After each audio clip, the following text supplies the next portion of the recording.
నమస్తే, welcome to Bharati TV. నేను బాపయ్య. బీహార్లో ఎలక్షన్ల వేడి మొదలైంది. ప్రశాంత్ కిషోర్ పార్టీ కూడా ఈసారి ఎలక్షన్ల బరిలో దిగుతోంది. జన్సురాజ్ పార్టీ ఎలక్షన్లో పాల్గొంటోంది. బీహార్ ఎన్నికల్లో జన్సురాజ్ పార్టీ నుంచి అభ్యర్థులు బరిలోకి దిగుతున్నారు. మరి ప్రశాంత్ కిషోర్ కూడా ఎన్నికల బరిలోకి దిగుతారు కదా అని అనుకుంటే మీరు పప్పులో కాలేసినట్టే. ఎందుకంటే ఆయన ఈసారి ఎన్నికల్లో బరిలో దిగటం లేదట, తాను కంటెస్ట్ చేయటం లేదట. ఈ విషయాన్ని తానే స్వయంగా ఒక జాతీయ మీడియా ఇంటర్వ్యూలో చెప్పుకొచ్చారు. ఎందుకని అని అడిగితే ఆయన కేవలం ఎలక్షన్ల స్ట్రాటజీ కోసమే పనిచేస్తారట. అంటే వేరే రాష్ట్రాల ఎలక్షన్ల స్ట్రాటజీ కోసం ఆయన పనిచేస్తున్నప్పుడు టైం సరిపోదేమో అని చెప్పేసి వేరే వాళ్ళకి టైం కేటాయించడానికి, అంటే ఆయన్ని నమ్ముకుని ఎంతోమంది ఉన్నారు కాబట్టి, ఆయన నమ్ముకుని ఉన్నవాళ్ళు ఇబ్బంది పాలు కాకూడదు కాబట్టి ఆయన ఈ ఎలక్షన్లలో కంటెస్ట్ చేయటం లేదట. అంటే ఆయన పార్టీలోని నేతలు మాత్రం కంటెస్ట్ చేస్తున్నారట. ఇది ఆయనే స్వయంగా చెప్పిన మాట. పైగా ఇంకోటి ఏంటంటే, ఆయన పార్టీలోని నేతలే మీరు కంటెస్ట్ చేయొద్దు సార్, ఎలక్షన్కి మీరు దూరంగా ఉండండి అని సలహాలు సూచనలు ఇచ్చిన మేరకే ఆయన దూరంగా ఉన్నారని ఆయన చెప్తున్నారు. అంటే ఒకళ్ళు చెప్పిన మాట ప్రశాంత్ కిషోర్ వింటాడా? ప్రశాంత్ కిషోర్కి అంటే జనరల్గా ప్రశాంత్ కిషోరే అందరికీ సలహాలు సూచనలు ఇస్తాడు. సో కానీ ప్రశాంత్ కిషోర్కి ఆయన పార్టీలోని నేతలు సలహాలు సూచనలు ఇచ్చారంటే ఆయన వాటిని పాటిస్తున్నాడు అంటే మనం నమ్మాలా? ఇది నిజంగా నమ్మదగిన మాటేనా? కానీ చెవిలో పువ్వు ఉన్న వాళ్ళంతా నమ్ముతారనుకోండి, అది వేరే విషయం. కానీ ఇక్కడ ఒక విషయం గమనించాలి. ప్రశాంత్ కిషోరే జనరల్గా వేరే పార్టీల రాజకీయ నేతలకి, అలాగే పార్టీల అధినేతలకి వాళ్ళ పార్టీలని అధికారంలోకి తెచ్చుకోవడానికి, వాళ్ళు ముఖ్యమంత్రులు అవ్వటానికి సలహాలు సూచనలు ఇస్తూ ఉంటాడు. దాన్నే ఎలక్షన్ స్ట్రాటజీస్ అంటారు. సో మరి అలాంటిది తన పార్టీని అధికారంలోకి తెచ్చుకోగలుగుతాడా లేదా అనేది ఇప్పుడు అంతా కూడా ఆసక్తికరంగా ఎదురు చూస్తున్న అంశమైంది. బీహార్లో తన రాజకీయ పార్టీ ఏదైతే ఉందో జన్సురాజ్ పార్టీ, ఆ పార్టీలో ఎంతమంది గెలుస్తారు అనేది కూడా ఇప్పుడు పెద్ద చర్చనీయాంశంగా ఉంది. ఎందుకంటే ఆయన సలహాలు సూచనలు తీసుకొని భారతదేశంలోని వివిధ రాజకీయ పార్టీలు వివిధ రాష్ట్రాల్లో అధికారంలోకి వచ్చిన సందర్భాన్ని మన కళ్ళారా చూసాం.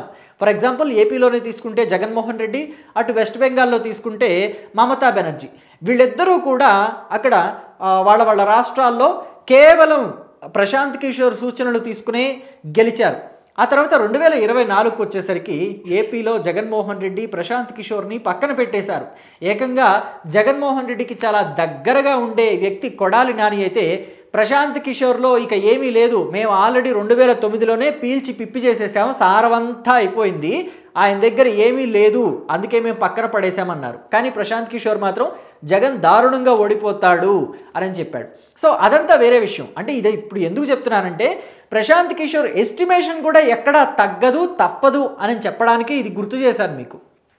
సో ఇప్పుడు ప్రశాంత్ కిషోర్ ఏదైతే బీహార్ ఎలక్షన్లలో తాను నిలబడకుండా తన పార్టీ నేతల్ని మాత్రమే ఎమ్మెల్యేలుగా పోటీ చేయిస్తున్నారంటే, అంటే తన పార్టీనే తాను నిర్మించుకొని పూర్తి స్థాయిలో ఎన్నికల బరిలోకి దిగలేకపోతున్నారనుకోవాలా, లేకపోతే డబ్బు సంపాదించుకోవడానికి మాత్రమే పాలిటిక్స్లోకి ప్రశాంత్ కిషోర్ వచ్చారనుకోవాలా?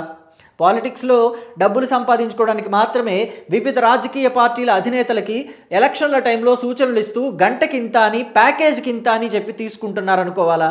ఎందుకంటే ప్రశాంత్ కిషోర్ తోటి గంట మాట్లాడాలంటే 5 కోట్ల రూపాయలు టేబుల్ మీద అక్కడ పెట్టాలి అనే టాక్ ఉంది.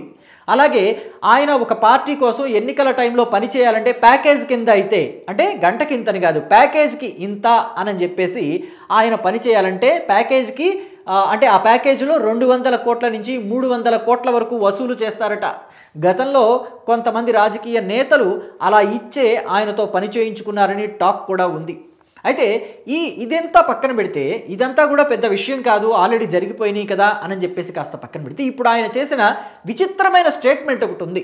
అదేంటంటే, జన్సురాజ్ పార్టీ కనుక అధికారంలోకి వస్తే, బీహార్లో అధికారంలోకి వస్తే, మా పార్టీ రాజకీయ ఏదైతే ఉంటాయో, రాజకీయాలకు సంబంధించిన అవినీతి ఏదైతే ఉంటుందో ఆ అవినీతిని ఇక మీదట జరగనివ్వదు అని చెప్పేసి కూడా ఆయన ఒక పెద్ద బాంబు పేల్చారు.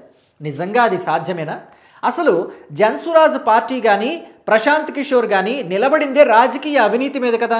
ఈ గంటకి 5 కోట్లు తీసుకోవటం, లేదా ప్యాకేజ్ కింద 200 కోట్ల నుంచి 300 కోట్లు వసూలు చేయడం అనేది రాజకీయ అవినీతి కాదా? ఓ రకంగా చెప్పాలంటే రాజకీయ వ్యభిచారమే కదా అది. సో అలాంటి వ్యక్తి రాజకీయ అవినీతి జరగనివ్వను అని చెప్పడం అనేది ఎంత హాస్యాస్పదంగా ఉంది. అది హాస్యాస్పదంగా ఉందా లేదా అనేది మీ అభిప్రాయాన్ని కామెంట్ రూపంలో చెప్పండి, మర్చిపోవద్దు దయచేసి.